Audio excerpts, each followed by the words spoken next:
Hi, folks. Once again, the House entertains the matter of shrinking our legislature. This has been of high interest, as you have told me you wanted it done. I ran on this topic 8 years ago and have spent years studying it. Now the people of Pennsylvania favor it overwhelmingly, but there are those that still staunchly oppose it. We have voted for it several times now, and I want to lay out the arguments so you can fully understand the issue. It is important to examine this subject objectively. Pennsylvania operates the largest full-time legislature in the country, but the second largest legislature, behind New Hampshire's 424-seat part-time assembly. That should be enough. That statement alone is ringing in the ears of our friends and neighbors back home, the largest full-time legislature in the country. I have visited 14 state legislatures over the last 8 years to study our various systems. It's through the lens of comparison that we see clearly the blemishes of our own system. Let's take a look at a few other legislatures. Our neighbor, Ohio, which is nearly equivalent in population and a rural state, governs with a 99-member state house, roughly 120,000 residents per representative. So a smaller legislature is not impossible for a state our size. I visited that legislature and observed how it functioned. There's much less chaos and more robust actual debate.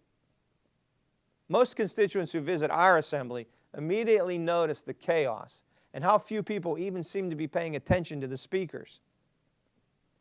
We can also examine Illinois, fifth largest state in population, just ahead of us, slightly larger in size.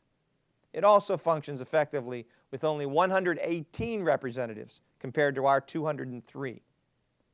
You may remember I invited one senator from that great state here to speak to us on the 150th anniversary of the Gettysburg Address. He happens to occupy Abraham Lincoln's former seat. And then there's New York, third largest in population and slightly larger than us in size.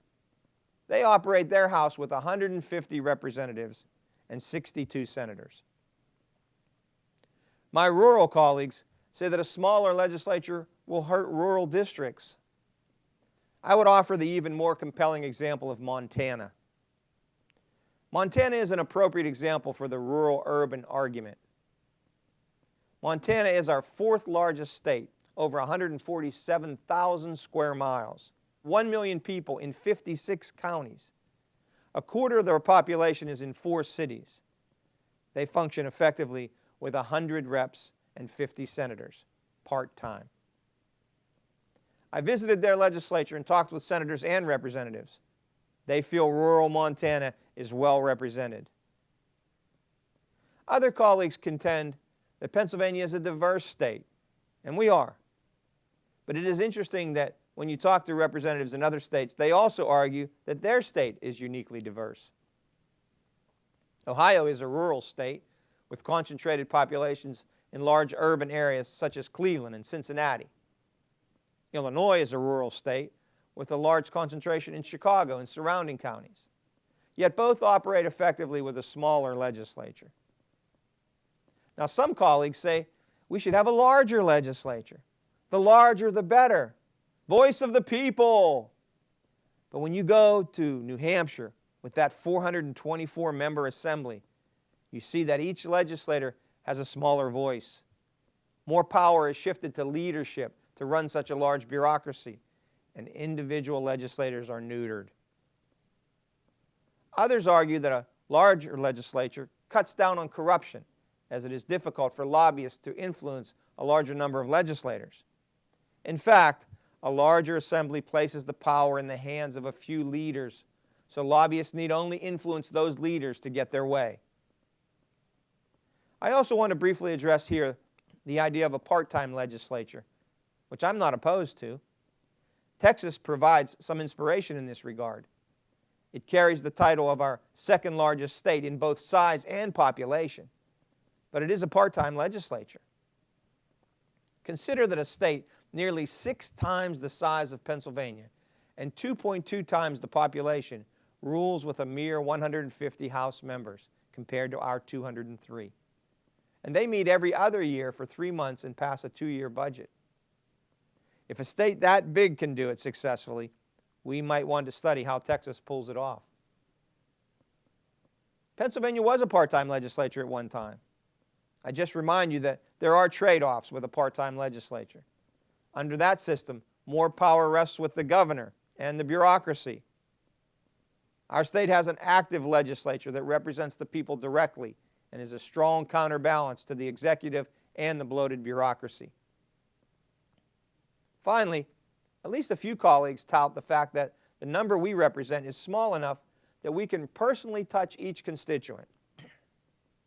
I agree, and I have knocked on nearly 40,000 doors in the last 4 elections. My wife and I routinely attend over 200 events per year in our district.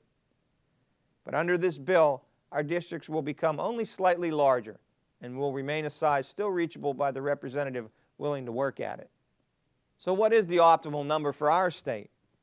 There's nothing magical about the number 203, and we know that it was arrived at arbitrarily. What we can safely say is that an effective number lies somewhere between 100 and 175 members.